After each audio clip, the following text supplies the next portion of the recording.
Voici James. Riche, puissant, beau, et surtout, un playboy certifié. Il ne se contentait pas d'éviter l'amour. Il s'en moquait. Il se vantait auprès de ses amis qu'aucune femme au monde ne pourrait jamais conquérir son cœur. Et beaucoup ont essayé. Les riches, les sublimes, les intelligentes, les soumises. Mais aucune n'a réussi. Jusqu'au jour où l'impensable arriva. James, l'homme qui ne croyait pas en l'amour, allait tomber amoureux. Non pas d'une célébrité, ni de la fille d'un milliardaire, mais d'une sans-abri, une fille qui n'avait rien d'autre qu'un passé brisé. Comment une fille sans chaussures a-t-elle pu capturer le cœur d'un homme qui possédait tout? Eh bien, installez-vous confortablement, détendez-vous et prenez votre pop-corn, car ce que vous allez découvrir n'est pas seulement une histoire d'amour. C'est une histoire de rédemption, d'humilité, et d'un amour qui a brisé toutes les règles. Et si vous venez d'arriver sur cette chaîne, n'oubliez pas de vous abonner et de mettre un pouce bleu pour ne jamais manquer les histoires puissantes que nous partageons avec vous. Entrons dans le vif du sujet. James Okonkwo était tout ce dont un homme pouvait rêver, jeune, riche et dangereusement séduisant. Propriétaire de compagnies pétrolières et d'un empire immobilier réparti sur plusieurs continents, James faisait partie des milliardaires les plus influents du pays. Mais il y avait une chose à laquelle il ne croyait pas, l'amour. Pour lui, l'amour était une arnaque, une illusion, un mensonge calculé inventé par les femmes pour soutirer de l'argent aux hommes. Et il avait toutes les raisons de le penser. Depuis son ascension, les femmes n'avaient vu en lui que son compte en banque. Beaucoup s'étaient jetés à ses pieds, mannequins, actrices, même des filles de politiciens. Mais James avait maîtrisé l'art de faire semblant, d'utiliser, puis de les jeter comme une mode passée. À 33 ans, James était déjà une légende. Son nom seul faisait taire les foules. Sa Bentley noire était plus reconnaissable que le convoi présidentiel. Et pourtant, derrière tout ce pouvoir et cette élégance se cachait un homme dont le cœur était depuis longtemps enfermé par la douleur, la trahison et l'amertume. Il avait été blessé, il y a longtemps. Elle s'appelait Say. Belle, douce, délicate. À l'époque, James gravissait encore les échelons.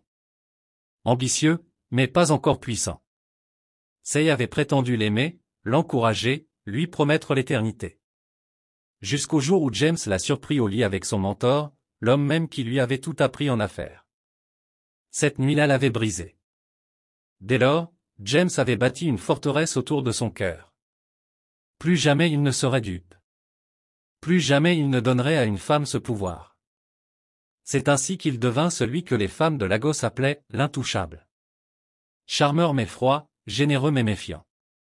Il les emmenait en rendez-vous en jet privé à Zanzibar, les couvrait de cadeaux de luxe. Mais dès qu'elle parlait de sentiments ou d'avenir, il les quittait sans un mot. On l'appelait un playboy. Il s'en fichait. On le traitait de sans-cœur. Il approuvait. Tous les vendredis, une nouvelle femme entrait dans son manoir. Tous les dimanches, elle repartait. Parfois en pleurant, parfois en colère, toujours confuses. Elles essayaient tout, certaines préparaient des plats raffinés, espérant conquérir son cœur par la cuisine. D'autres nettoyaient son immense demeure sans qu'il le demande. L'une d'elles alla même jusqu'à se tatouer son nom sur le poignet. James restait impassible. Pour lui, toutes les femmes étaient pareilles, stratégiques, intéressées et temporaires.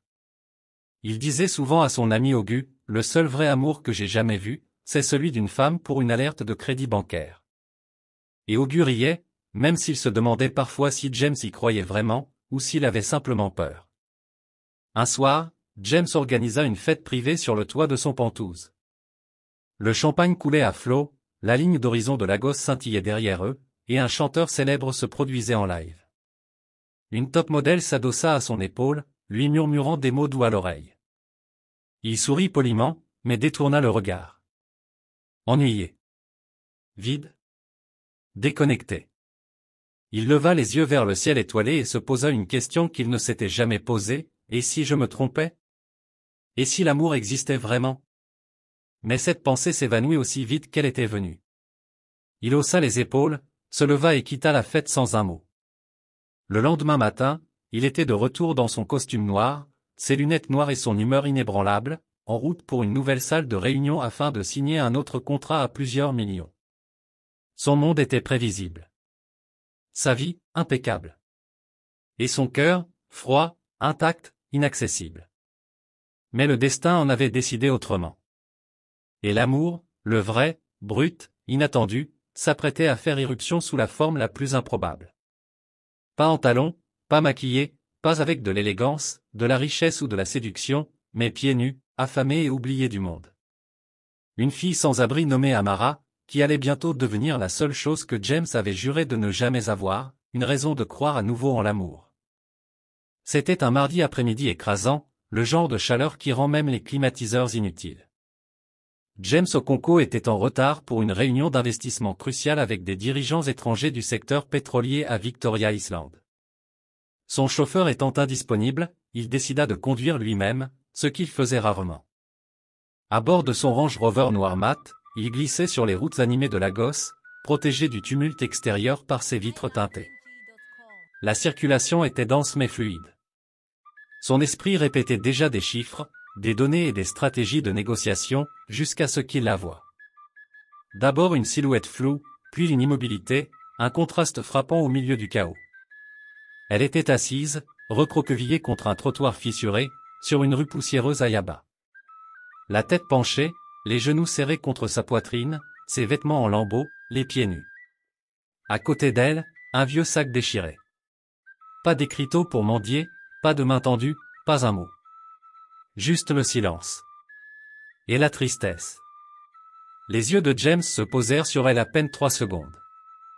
Mais quelque chose d'invisible, de dérangeant, lui transperça la poitrine.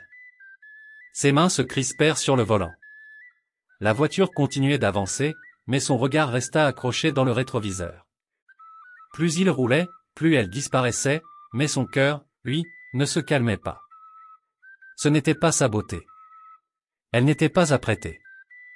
Ses cheveux étaient emmêlés, son visage terne, fatigué, couvert de poussière. Mais il y avait dans son attitude une vérité brute, une profondeur, comme si elle portait 1000 histoires muettes sur son dos. 5 minutes passèrent. Sa poitrine se serrait. Qui était-elle? Murmura-t-il, agacé par sa propre distraction. Il secoua la tête. Concentre-toi, James. Concentre-toi. Mais ses pensées le trahirent. Les calculs disparurent. Les profils d'investisseurs devinrent flous.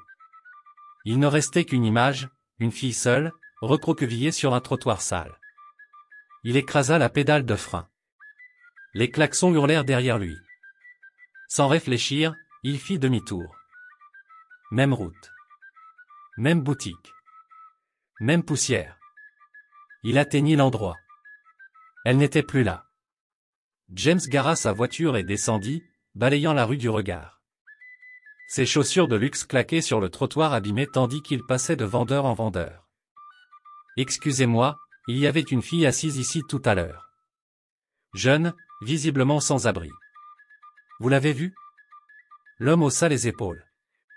Oh gars, il y a plein de filles qui passent ici. James insista auprès de quelques autres, un chauffeur de kek, un vendeur de cartes de recharge.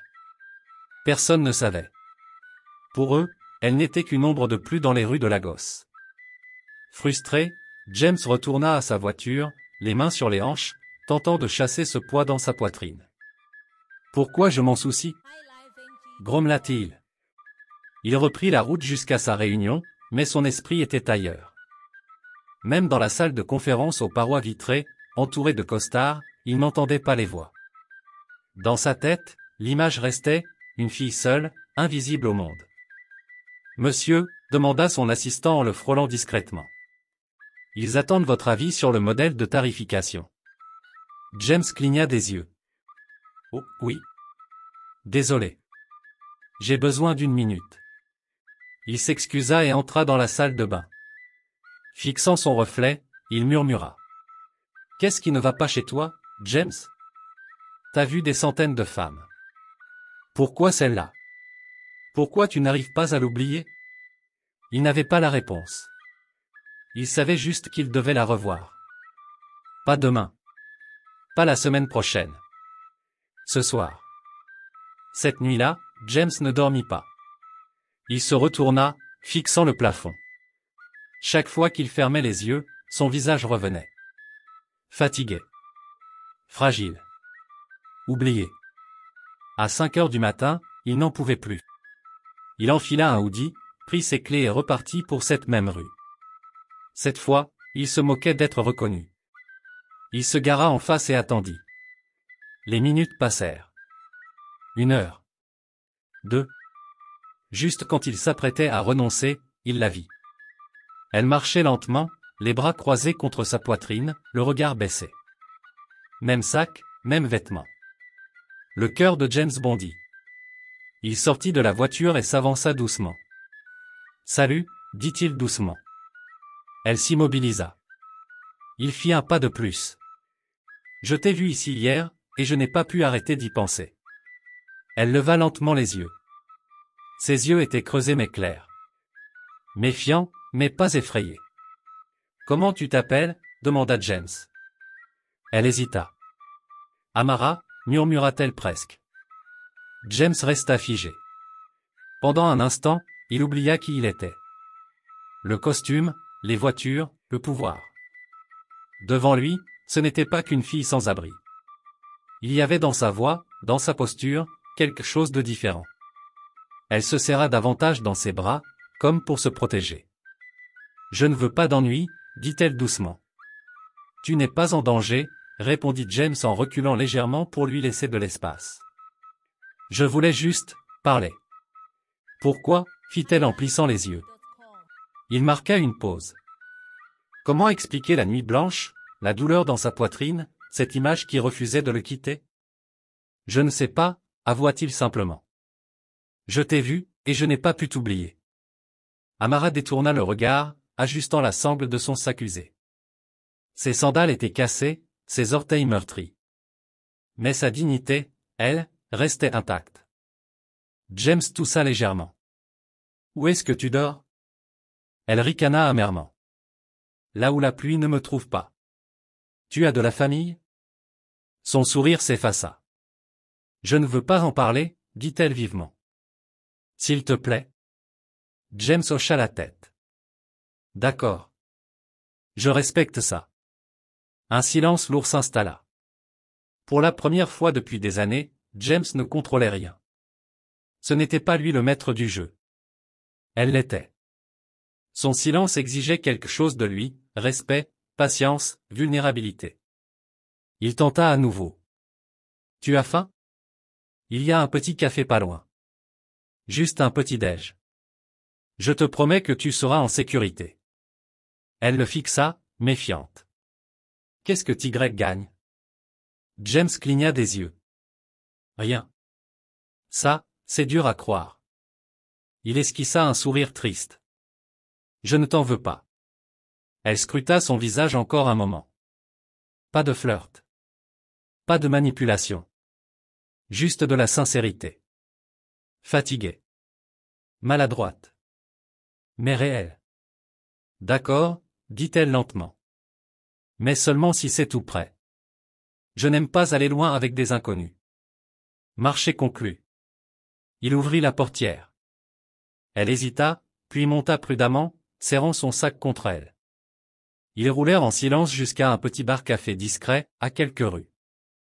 James choisit une table au fond, loin des regards. Les serveurs, surpris, fixaient l'homme qu'ils voyaient toujours seul, accompagné cette fois d'une sans-abri. James s'en moquait. Quand la serveuse arriva, il commanda du thé et du pain pour deux.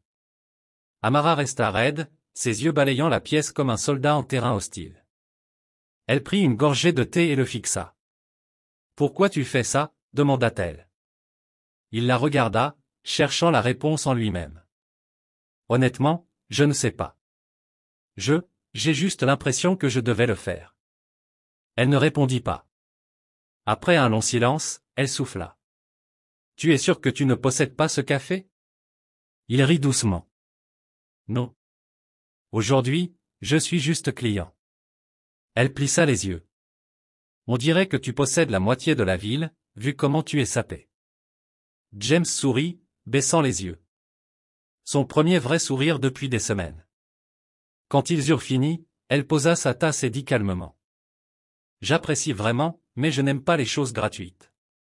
Je ne veux pas avoir l'impression de devoir quelque chose à quelqu'un. Tu ne me dois rien, répondit James. Mais je veux quand même mériter quelque chose, répliqua-t-elle aussitôt. S'il te plaît, si tu peux juste me donner un travail. Je peux cuisiner, nettoyer, arroser des plantes, je m'en fiche. J'ai juste besoin d'une raison de me lever le matin. Je ne veux pas mendier. James la regarda. Pas de manipulation dans ses yeux. Pas de tentative de séduire. Elle n'était pas là pour profiter. Elle demandait de la dignité. Une chaleur lente se répandit dans sa poitrine. Je possède quelques établissements, dit-il prudemment. Je peux t'offrir quelque chose. Ce n'est pas énorme, mais j'aimerais que tu viennes travailler pour moi. Ses yeux s'écarquillèrent. Sérieux? Il hocha la tête. On peut commencer par la cuisine. Je te paierai 3 cents par mois. Tu vivras dans un endroit sûr. Personne ne t'embêtera. On te respectera. Elle cligna des yeux, incertaine d'avoir bien entendu. 300 $? Oui. Ses mains tremblaient légèrement lorsqu'elle attrapa sa tasse, juste pour se raccrocher à quelque chose. Je n'ai jamais gagné autant d'argent auparavant. Merci. Je ne connais même pas votre nom. Il tendit la main. James. Sa main rencontra la sienne avec douceur. Merci, James. Il hocha la tête, rassurant. Dans ce simple contact, quelque chose changea. Ni l'un ni l'autre ne le réalisa encore, mais le milliardaire au cœur froid et la fille sans abri venaient de franchir un seuil. Rien ne serait plus jamais comme avant. James ne conduisit pas Amara jusqu'à son immense demeure de Banana Island. Cet endroit était trop exposé, trop bruyant. À la place, il l'amena dans une maison d'hôte discrète mais élégante, nichée dans un quartier calme d'Ikoyi. La sécurité y était stricte, mais la maison elle-même respirait la sérénité, propre, bien entretenue, entièrement meublée. Quand le Range Rover franchit le portail, Amara resta bouche bée. La maison était plus grande que tous les bâtiments qu'elle avait vus ces dernières années. C'est immense, murmura-t-elle, ses doigts serrant son vieux sac en lambeaux. James sourit. Tu t'y habitueras. Une femme d'âge mûr sortit pour les accueillir, s'inclinant légèrement. Bonsoir, monsieur. Clara, voici Amara, dit James. Elle va rester ici et travailler comme ma cuisinière personnelle. Assure-toi qu'elle ait tout ce dont elle a besoin. Clara hocha la tête avec un sourire chaleureux. Bienvenue, ma chère. Amara resta figée sur le pas de la porte, incertaine d'entrer avec ses sandales couvertes de poussière. James le remarqua. Entre, dit-il doucement. C'est chez toi maintenant. Ces mots la frappèrent comme une vague. Elle n'avait pas entendu le mot chez soi depuis des années. À l'intérieur, Clara lui fit faire le tour, une cuisine bien équipée, 2 chambres d'amis, un petit balcon donnant sur un jardin fleuri. Amara s'arrêta longtemps dans la cuisine, caressant le marbre immaculé comme si elle touchait un rêve. Je vais vous préparer quelque chose tout de suite, dit-elle soudainement. James leva un sourcil. Tu es sûr? Tu viens à peine d'arriver. Je me repose depuis des mois, monsieur. Je veux mériter cela. Il acquiesça. D'accord, surprends-moi. Elle esquissa un léger sourire, suffisant pour adoucir la pièce, puis se mit à l'œuvre. En moins d'une heure, l'arôme d'un ragoût de tomates bien épicé envahit la maison. L'odeur du jollof rice, des plantains frits et du poisson grillé fit sortir James de son bureau. Tu as déjà fait tout ça? Amara, concentrée, dressait les assiettes avec soin. Oui. J'espère que ça vous plaira. James s'assit à la table à manger, goûta la première bouchée, puis une deuxième. Il s'adossa lentement à sa chaise, surpris. C'est incroyable, dit-il en mâchant lentement. Amara sourit. Je suis contente. J'ai mangé dans des restaurants 5 étoiles partout dans le monde, mais ça a le goût de la maison. Comme ce que ma mère aurait cuisiné. Amara cligna des yeux. C'est le plus beau compliment qu'on m'ait jamais fait. À partir de ce moment-là, son rôle de cuisinière fut scellé. Mais elle devint bien plus que cela. Elle ne se contentait pas de préparer les repas. Elle rangeait les épices par ordre alphabétique. Elle faisait briller la vaisselle jusqu'à ce qu'elle reflète la lumière comme un miroir. Elle nettoyait la maison de fond en comble sans qu'on le lui demande. Elle recousait même, en silence, une petite déchirure sur un rideau coûteux. James commença à remarquer les détails. La façon dont elle le saluait le matin avec ses yeux, pas seulement ses lèvres. La manière douce dont elle fredonnait en balayant. Et surtout, comment elle ne touchait jamais à ce qui ne lui appartenait pas. Aucune curiosité, aucune avidité. Contrairement à tant de femmes qui avaient essayé de l'impressionner, Amara ne faisait aucun effort. Et c'est ce qui rendait la chose dangereuse. Un soir, James rentra tard, épuisé par une longue journée de réunion. Mais dès qu'il franchit la porte, l'odeur de la soupe à l'aiguille emplit ses sens. Amara apparut dans le couloir, un plateau à la main. « Je me suis dit que vous auriez peut-être faim, dit-elle doucement. Il la fixa. Jamais aucune femme n'avait pensé à son estomac sans qu'il le demande ou paie un supplément. « Merci, répondit-il. Tu as toujours un coup d'avance. » Elle sourit, pensant seulement garder son emploi. Mais James savait que ce n'était pas pour le travail. Un autre jour, il l'aperçut, agenouillé près du massif de fleurs du jardin, murmurant aux plantes en les arrosant. Il resta à la fenêtre, la regardant sans savoir pourquoi. Quelque chose remuait en lui, une chaleur, un danger. Il secoua la tête et s'éloigna. Ce n'est que de la gratitude, se dit-il. Elle est juste, différente, c'est tout. Mais au fond, une bataille venait de commencer. L'homme qui avait juré qu'aucune femme ne toucherait son cœur commençait à perdre du terrain. Et il ne le savait même pas encore. Ça commença par de petites choses. James Okonkwo, le milliardaire playboy qui pouvait s'envoler à Dubaï pour déjeuner et rentrer à temps pour dîner, se surprit à attendre avec impatience le petit déjeuner. Juste pour entendre Amara dire « Bonjour ». Il s'asseyait à la table, des dossiers devant lui, feignant de lire, mais en réalité, il observait la manière dont elle se déplaçait dans la cuisine. Comment elle pliait les torchons avec soin, comme si chaque pli comptait. Comment elle fredonnait doucement quand elle pensait que personne ne l'écoutait. La façon dont elle disait toujours merci pour des choses que la plupart des gens ignoraient. James avait commencé à rentrer plus tôt. Il annulait des réunions inutiles. Il avait même arrêté d'envisager l'idée de faire venir d'autres femmes. Sa villa à Banana Island prenait la poussière. Mais il s'en fichait. Quelque chose se passait, et il n'aimait pas ça, parce que cela n'était pas censé arriver. Un après-midi, alors qu'Amara lui servait un bol de soupe au poivre, James laissa échapper. « Tu n'as pas besoin de porter cette même robe tous les jours. Tu sais, je peux te donner de l'argent pour en acheter d'autres. » Elle se figea, surprise. « Ça va, monsieur. Celle-ci est encore bonne. » Mais elle est déchirée à la manche. Elle la regarda brièvement et sourit. « Alors je la recoudrai ce soir. » Il voulut en dire plus. Lui offrir une garde-robe, l'emmener faire du shopping, lui acheter quelque chose de cher. Mais il se mordit la langue. Elle était fière. Il respectait cela. Mais pourquoi remarquait-il sa manche? Pourquoi cela le dérangeait-il? Pourquoi elle le dérangeait elle? Plus tard dans la nuit, il se tenait dans son bureau, un verre de vin à la main, fixant la fenêtre, pensant à sa voix, son rire, sa résilience.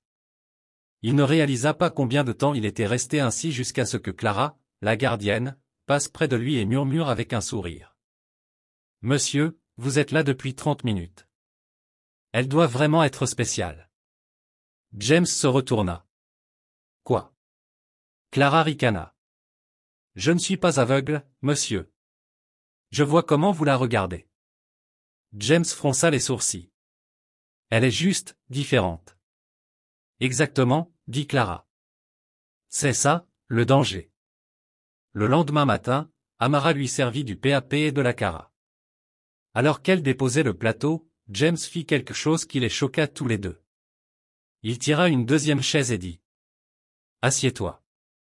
Mangeons ensemble. » Amara cligna des yeux. « Monsieur. Je ne demande pas. Je t'invite. » Elle se tortilla, mal à l'aise.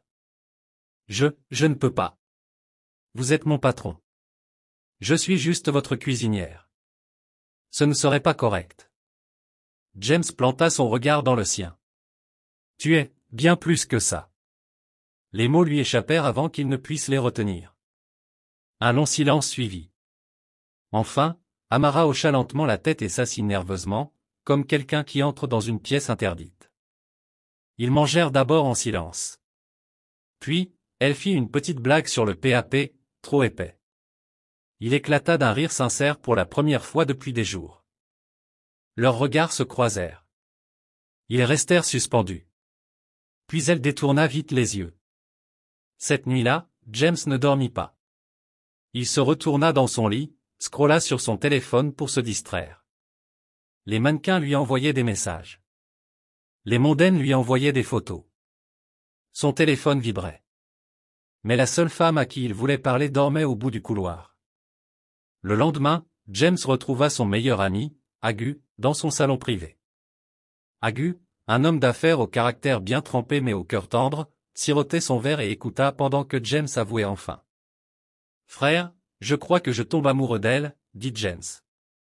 Agu faillit s'étouffer. « Attends, quoi ? Je ne sais pas comment ni quand ça a commencé, mais c'est là, et c'est réel. » Agu le fixa. « Tu veux dire ? Amara, la cuisinière ? » James hocha lentement la tête. « Oui. » Agu éclata d'un rire bruyant.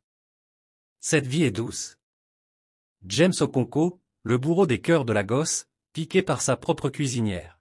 « Mon frère, les merveilles ne finiront jamais. » Ce n'est pas drôle, répliqua James en se frottant le visage. Agu se calma et se pencha vers lui. « D'accord, laisse-moi te poser une question, tu lui fais confiance ? » James hocha la tête. « Avec ma vie. Elle te donne la paix ? » Il hocha encore la tête. « Comme jamais. Je ne fais pas semblant. » Agu sourit. « Alors vas-y. Ne laisse pas la fierté ou la classe se mettre en travers. Si ton cœur bat pour elle, poursuis-la. Elle est peut-être cuisinière aujourd'hui, mais demain tu peux en faire une reine. » Ces mots résonnèrent dans l'esprit de James alors qu'il rentrait chez lui ce soir-là. Elle est peut-être cuisinière aujourd'hui, mais elle était déjà bien plus pour lui. Plus qu'une cuisinière, plus qu'une gouvernante, plus qu'il n'aurait jamais imaginé. Elle était la première femme qui ne l'avait pas poursuivi. Et pourtant, d'une manière ou d'une autre, elle avait capturé son cœur entièrement. James Okonko n'avait jamais été aussi nerveux de sa vie. Et cela voulait dire beaucoup pour un homme qui avait déjà négocié un contrat pétrolier de 120 millions de dollars devant 17 investisseurs étrangers sans ciller.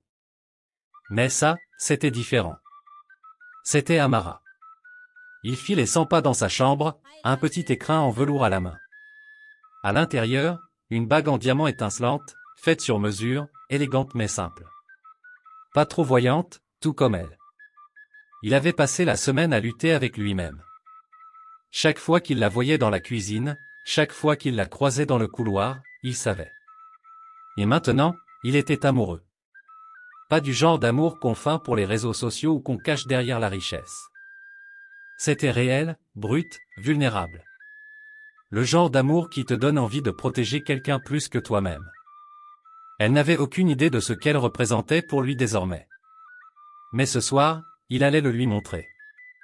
Plus tôt dans la journée, James avait visité une boutique chic à Lekki, un showroom de luxe qui n'ouvrait que sur rendez-vous. Il ne dit pas pour qui était la robe, seulement qu'il lui fallait quelque chose de spécial, d'élégant, d'inoubliable. On lui montra 10 robes. Il choisit la 11e, une longue robe de soirée en soie, bleu royal, ornée de perles discrètes et à la coupe fluide. Quand il la tint en main, il vit déjà Amara dedans. Il fit livrer la robe à la maison d'hôte avec un simple mot. « Porte ça ce soir. Je veux te montrer quelque chose. » À exactement 19h, Amara sortit de sa chambre, et James en oublia de respirer. Ses cheveux naturels étaient relevés en un chignon doux. Sa peau brillait comme du bronze sous la lumière chaude. Et la robe, elle ne lui allait pas, elle l'embrassait. Elle ressemblait à une reine. Pourtant, elle se tenait là, nerveuse, les mains jointes. « Monsieur, je ne pense pas devoir porter ça. Je ne me sens pas moi-même. » James s'avança lentement vers elle, le cœur battant. Tu ressembles à un rêve. Elle baissa les yeux. Où allons-nous? Quelque part de spécial, répondit-il. Il lui ouvrit la portière, et ensemble ils traversèrent la Gosse jusqu'à une terrasse sur le toit surplombant le lagon. Calme, éclairé aux bougies, complètement privé. Des guirlandes lumineuses douces, des pétales au sol, un violoniste dans un coin. Amara poussa un léger soupir émerveillé. Cet endroit, c'est magnifique. James la regarda. Tout comme toi. Ils s'assirent à une petite table ronde. Les serveurs apportèrent un dîner discret, poulet rôti, igname pilé et sauce épicée. Les plats préférés d'Amara, bien qu'elle ne se souvienne pas lui avoir jamais dit. Pendant qu'il mangeait, James toucha à peine à son assiette. Ses yeux ne quittaient pas son visage. Amara était nerveuse. Son cœur battait la chamade. Elle ne comprenait pas ce qui se passait, mais au fond d'elle, elle savait que ce n'était pas une soirée ordinaire. Quand le dessert arriva, James se leva, contourna la table et prit doucement sa main. « Amara, dit-il. » Elle leva lentement les yeux. « Je t'ai amené ici ce soir parce que je dois te dire quelque chose. J'ai été un homme qui ne croyait pas en l'amour. Je pensais que toutes les femmes ne voulaient que ma richesse. Je n'ai jamais fait confiance à personne. Je n'ai jamais ouvert mon cœur. » Il marqua une pause. « Jusqu'à toi. » Les yeux d'Amara s'écarquillèrent légèrement. « Tu n'as jamais essayé de m'impressionner. Tu n'as jamais rien voulu de moi. Tu as juste été toi-même. Honnête, gentille, forte, et à cause de ça, tu as brisé tous les murs que j'avais construits. » Il posa un genou à terre. Amara porta les mains à sa bouche, les larmes aux yeux. « Depuis que tu es entré dans ma vie, quelque chose a changé. J'ai ri de nouveau. J'ai trouvé la paix. J'ai trouvé un sens. Et j'ai trouvé l'amour. » Il ouvrit l'écrin. « Amara, je me fiche d'où tu viens. Je me fiche de ce que tu as perdu. Tout ce qui m'importe, c'est qui tu es, et avec qui je veux passer le reste de ma vie. » Il prit une profonde inspiration. « Veux-tu m'épouser ?» Amara le regarda, figé. Mille pensées traversèrent son esprit. La peur, la surprise, l'espoir. « Moi ? » murmura-t-elle. « Tu veux m'épouser ? » « Oui. » Elle secoua la tête, submergée. « Mais, je ne suis personne. »« Non, » l'interrompit doucement James. « Tu es tout pour moi. » Un silence tomba un instant. Puis, lentement, avec des mains tremblantes, elle hocha la tête. « Oui, » murmura-t-elle. « Oui, je vais t'épouser. » James se leva, glissa la bague à son doigt et la serra dans l'étreinte la plus sincère de sa vie. Et juste comme ça, le milliardaire qui jurait qu'aucune femme ne pouvait jamais capturer son cœur n'était plus maître de lui-même. Il appartenait désormais à son cœur, à son âme et à tout ce qu'il y avait entre les deux. La nouvelle ne fit pas la une des tabloïds. Pas un seul paparazzi ne se montra. Il n'y eut ni gros titre, ni presse, ni hashtag tendance, car James Okonkwo ne voulait pas que le monde soit témoin de ce moment. Ce n'était pas pour eux. C'était pour elle. Pour Amara, la fille qui avait un jour dormi dans la rue, la fille qui lui avait fait croire en quelque chose de plus profond que le pouvoir, la richesse ou le plaisir. Et aujourd'hui, elle devenait sa femme. Le mariage eut lieu dans un jardin privé et paisible, juste à l'extérieur de la Gosse. Entouré de grands palmiers, d'orchidées blanches et d'un petit cercle d'invités triés sur le volet. Seules 10 personnes avaient été conviées, Agu, Clara, quelques employés fidèles et 2 chefs de la sécurité en qui James avait une confiance absolue. Pas de bruit, pas d'extravagance, juste un vœu sacré. Amara portait une robe blanche fluide, délicate et éthérée, comme si elle avait été cousue à partir d'un rêve. Ses cheveux étaient coiffés en boucles souples, ornés d'une simple pince argentée. Elle ne ressemblait en rien à la fille que James avait trouvée au bord de la route quelques semaines plus tôt. Elle ressemblait à une reine. James se tenait là, dans un costume bleu marine sur mesure. Son cœur battait à tout rompre alors qu'elle s'avançait vers lui, chaque pas résonnant comme un battement dans le calme du jardin. Il n'avait jamais ressenti une peur pareille. Pas lors de négociations de milliards de dollars, pas lors de prises de contrôle hostiles. Mais là, face à elle, il se sentait comme un homme mis à nu, exposé à quelque chose de plus fort que lui, l'amour. L'officiant parla doucement, bénissant leur union. Les oiseaux chantaient au loin. La brise faisait frémir les pétales. Puis vint le moment des vœux. James prit les mains d'Amara, sa voix basse, stable mais chargée d'émotion. Je n'ai jamais cru en l'amour. Pas avant de te rencontrer. Je pensais me protéger, mais en vérité, je me cachais. Et puis tu es entré dans ma vie. Sans mendier, sans intriguer, sans courir après moi, juste en étant toi. Et d'une manière ou d'une autre, cela a tout changé. Il marqua une pause, avala difficilement. Tu m'as rendu humain à nouveau. Tu m'as fait ressentir. Et aujourd'hui, je me tiens là, non pas comme un milliardaire, non pas comme un homme influent, mais comme quelqu'un qui est complètement, désespérément amoureux de toi. Des larmes glissèrent sur les joues d'Amara. James les essuya doucement du pouce. Et je promets, avec tout ce que j'ai, avec chaque ressource, chaque souffle, chaque once de force, que je te protégerai. Que je t'honorerai et que je me battrai pour toi. Il plongea son regard dans le sien. Peu importe ce que ton passé renferme, peu importe qui essaiera de te rabaisser. Tu es mon avenir et je jure sur mon nom, sur mon héritage, sur mon âme, que je resterai à tes côtés jusqu'à mon dernier jour. Amara pleurait maintenant, silencieusement. Jamais elle n'avait entendu quelqu'un lui parler ainsi, et encore moins à elle. Elle posa sa main tremblante sur sa poitrine. Et moi, je promets de t'aimer avec le cœur de quelqu'un qui a connu la douleur mais choisi malgré tout la joie. Je promets d'être ta paix, d'honorer la confiance que tu m'as donnée et de ne jamais prendre pour acquis le miracle que représente ce moment. Ils échangèrent les alliances et, juste comme ça, ce que le monde aurait qualifié d'impossible devint leur destinée. La réception fut intime, élégante et baignée de rire.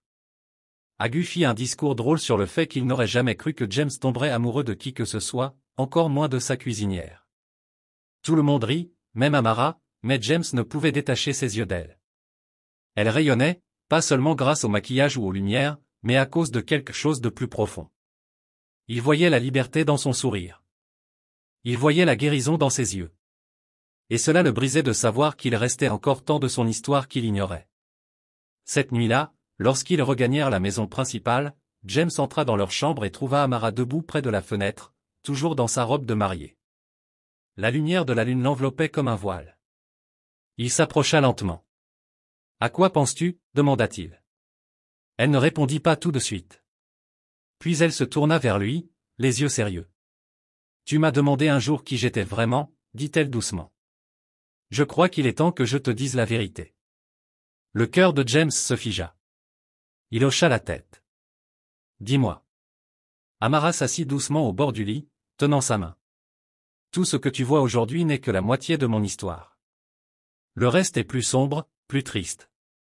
Mais il faut que tu l'entendes. » James s'agenouilla à ses côtés. « Je suis prêt. » Et alors, elle commença.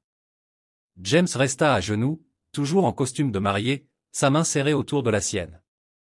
Amara était restée silencieuse plusieurs secondes, comme pour rassembler le courage de plonger dans une plaie qu'elle avait enterrée depuis des années. Puis, avec des lèvres tremblantes, elle parla. « Tu as toujours voulu savoir qui je suis vraiment. Je vais te le dire ce soir. » James ne l'interrompit pas. « Mon nom complet est Amara Nwoku. Je suis né à Enugu, dans la richesse. Mon père, le chef Boniface Nwoku, était le fondateur et PDG du groupe NATO, un empire qui s'étendait dans la construction, l'import-export et l'agriculture. Il était respecté, admiré. On disait de moi que j'étais la fille d'un roi. » Sa voix se brisa. La main de James se resserra sur la sienne. « J'avais tout. Les meilleures écoles, les meilleurs professeurs, des vacances à l'étranger. Mais je n'ai jamais été arrogante. J'aimais aider les gens. Je croyais que mon monde était parfait. » Elle détourna les yeux, fixant le sol. Jusqu'à l'accident de voiture. James sentit un frisson lui parcourir l'échine. Mes parents se rendaient à un mariage. J'étais censé y aller avec eux, mais je suis resté parce que j'avais la malaria.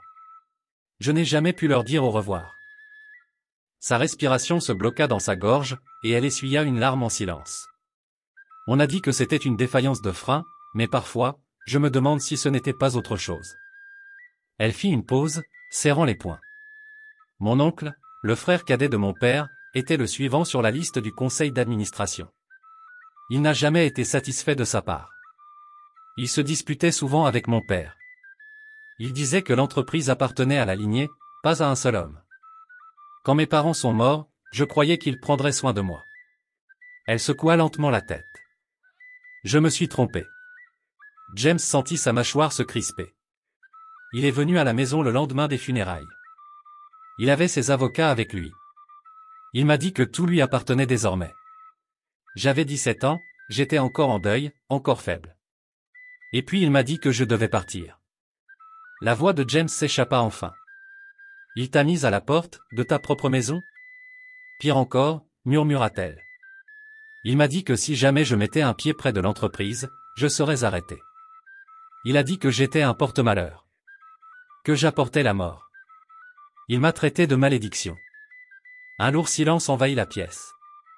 Amara continua, la voix brisée. Je n'avais nulle part où aller. Pas d'argent, pas d'accès à aucun compte bancaire. Ils ont tout verrouillé. Le personnel a disparu. La maison a été vendue. Je dormais dans des gares routières. Je mendiais pour manger.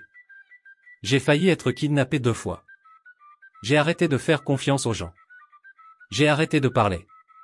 Elle se tourna vers James, les yeux remplis d'une douleur brute. C'était ma vie, jusqu'à toi. James recula, abasourdi. La fille qu'il avait rencontrée dans la rue n'était pas juste une victime de la pauvreté.